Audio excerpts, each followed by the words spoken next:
bonsoir à toutes et tous et bienvenue dans ce nouvel épisode d'un 2-3 BD chez les libraires. Alors ce soir, je vous propose qu'on aille faire un petit tour à la librairie L'Octobule à Castres et qu'on rejoigne Mathieu et Julie pour 3 nouveaux conseils de lecture.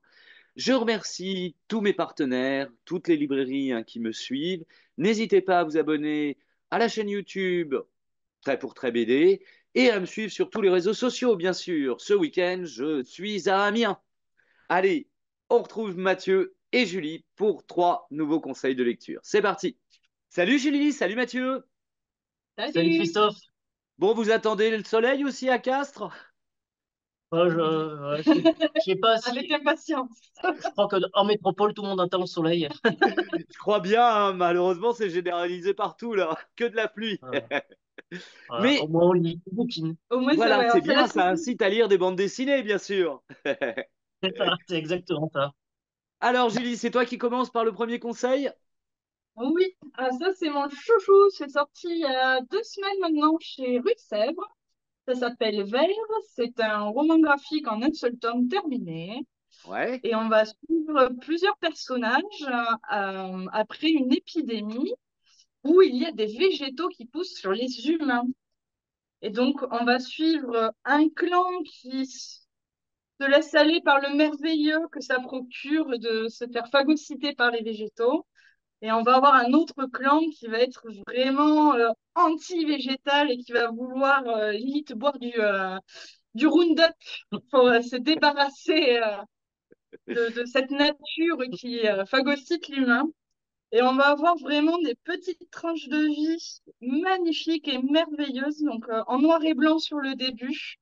Et au fur et à mesure des saisons qu'on va passer, on va arriver à la couleur et à une explosion de vert sur la fin. Et c'est magnifique. Ça redonne foi en l'être humain. C'est super doux et c'est une très jolie lecture à faire à partir de 15 ans.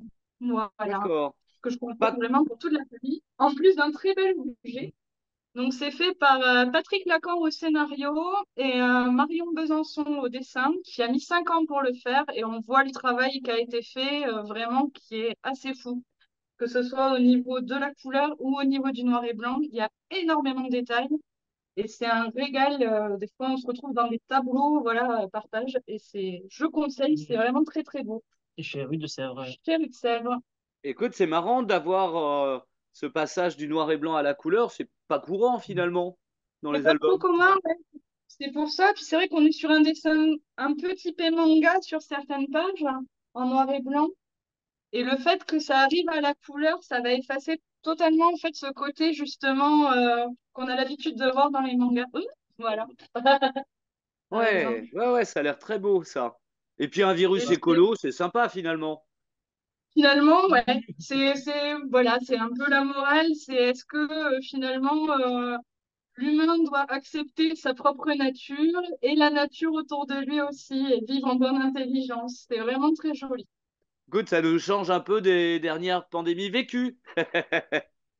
C'est ça, de tout ce qui est sur le post-apo en ce C'est moment. ça. Ouais. On préfère fleurir Ouais. plutôt que se flétrir.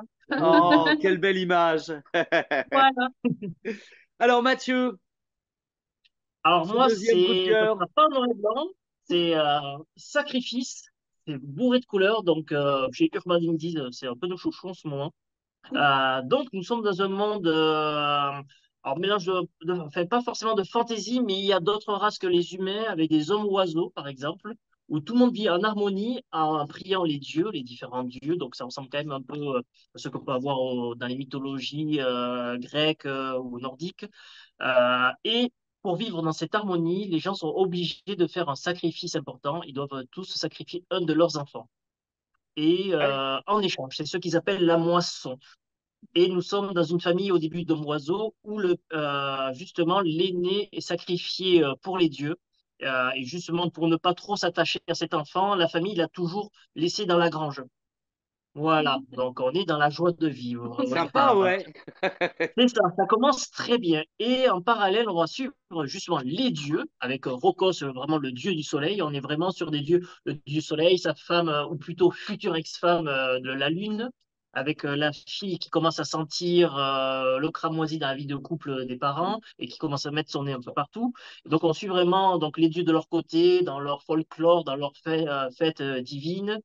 Et donc cette histoire d'enfants qui sont petit à petit amenés vers la moisson, mais ils ne savent pas à quoi ils vont servir.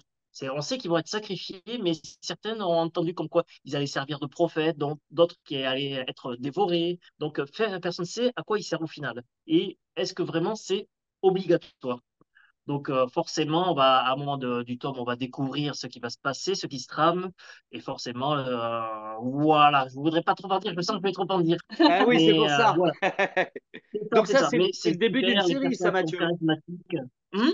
C'est le début d'une série, ça. C'est le début d'une série, c'est ça, c'est le premier tome. Et dès qu'on a fini, on est dévoré. Et j'avoue que j'espère que le tome 2 va arriver dans quelques mois et pas l'année prochaine. Ça serait bien. Ah, On c'est est le principe de impatient. la série, hein, de susciter une attente chez le lecteur. Et c'est Ouais, vrai que ouais, ouais. parfois, c'est un peu dur. On a C'est bien un peu envie d'avoir dur. la suite tout de suite. Ouais. Et le scénariste, on avait vu, donc c'est le même scénariste que Seven to Eternity Ouais. et Scumbag dans le comics. Ok, Donc d'accord. vraiment très très très très bon. C'est vraiment le chouchou du moment. Très bien. Et puis un peu de soleil, ça fait du bien. Avec un dieu soleil, c'est bien. C'est Ouais, ça. ouais, ouais, ouais, Même s'il a l'air un peu sombre quand ouais. même, Ouais. hein, on va pas se mentir. Alors, Julie, le troisième coup de cœur et dernier coup de cœur de l'émission. Alors, celui-ci, ça a été mon chouchou en manoir. C'est sorti chez Glénat et c'est par donc un auteur chinois qui s'appelle Shang Sheng et ça s'appelle Yan. C'est une série qui va sortir en 3 tomes sur l'année. Là, c'est le premier. Et on va suivre donc Yan qui a 15 ans et qui est danseuse dans l'Opéra de Pékin. Et toute sa famille va être décimée, assassinée, et on va lui faire porter le chapeau. Donc, elle va partir dans un centre un petit peu obscur, enfin, elle va disparaître pendant 30 ans, et on va la retrouver pour une vengeance sanglante, pour se venger justement de ceux qui lui ont fait porter le chapeau. Et elle n'est pas devenue plus âgée, on la retrouve de la même manière qu'elle était 30 ans auparavant, donc on ne sait pas trop ce qui s'est passé pendant cette ellipse. Et ça va être développé surtout sur la fin du tome et je pense dans les tomes suivants. On va retrouver aussi une chanteuse idol disparue qui va se joindre à sa quête de vengeance et un vieux flic désabusé qui ne l'avait pas retrouvée à l'époque où elle avait disparu, enfin, où la jeune idol avait disparu. Donc on va retrouver ces trois personnages assez différents en quête de vengeance et on a un dessin ultra réaliste et sanglant c'est pour les adorateurs de Kill Bill ou d'héroïne, voilà, qui défouraille tout. Voilà, c'est C'est à ça que je très, très pensais. Je pensais à joli. Kill Bill, effectivement. Voilà. On est vraiment dans les ambiances Tarantino avec une jeune fille, voilà, au cœur tendre, mais qui reste de vengeance quand même assez violente. Donc Ouais, c'est ça a l'air vraiment une assez lecture dynamique comme utile. récit, hein. Moi, je l'ai pas lu, mais ça a l'air assez dynamique, hein. Super. Mm. C'est vraiment, ben, voilà, les pages d'ouverture, c'est on est sur des sombres. Voilà. Ça, c'est la scène d'exposition. Ouais, On voit beaucoup, beaucoup de choses et c'est vraiment un seinen très prenant. Voilà. Moi, je très sais que je bien. tarde la suite avec grande, grande impatience. Et lui, la suite, je crois que c'est en septembre ou quelque chose comme ça. Et cet été, Cet septembre, ce été? sera le troisième. Ah ouais. Donc, ça va Ah ouais, sortir donc ça Ouais, va ouais. aller hyper assez vite, rapidement. ouais. Hmm. Voilà, je n'aurai pas trop de temps Là, à t'as de la attendre. chance. Très bien. Et, Bon, ben, et écoute, Glénat on va invite sortir. Voilà. les Et Glénat va téléspectatrices sortir. et téléspectateurs à venir chercher ces trois coups de cœur à la librairie pour profiter du mauvais C'est temps. ça. Il faut s'installer Avec dans un fauteuil ou plaisir. dans un lit pour lire un livre. Et Eh bien, je du vous coup, remercie Glénat va beaucoup. sortir. Vas-y, Ben, vas-y, je merci à t'en toi. prie. Ouais. Non, non, pardon, excuse-moi. C'était juste pour dire, du coup, Shang-Chi n'avait jamais été édité depuis très longtemps et c'était un auteur qui était assez attendu par les lecteurs de Manoir. Et Glénat va ressortir, du coup, tous ces titres qui sont des petites séries aussi. Donc, pour les amateurs de petites séries un peu thriller psychologiques, ils peuvent s'y retrouver très, très bien. Ouais, ça change effectivement des séries à rallonge comme ça où il y a des numéros et des C'est ça. numéros et des numéros. Et moi, c'est vrai que j'apprécie plutôt ce genre de petites séries qui permettent de découvrir assez rapidement. bah, l'histoire sans trop attendre en fin de compte.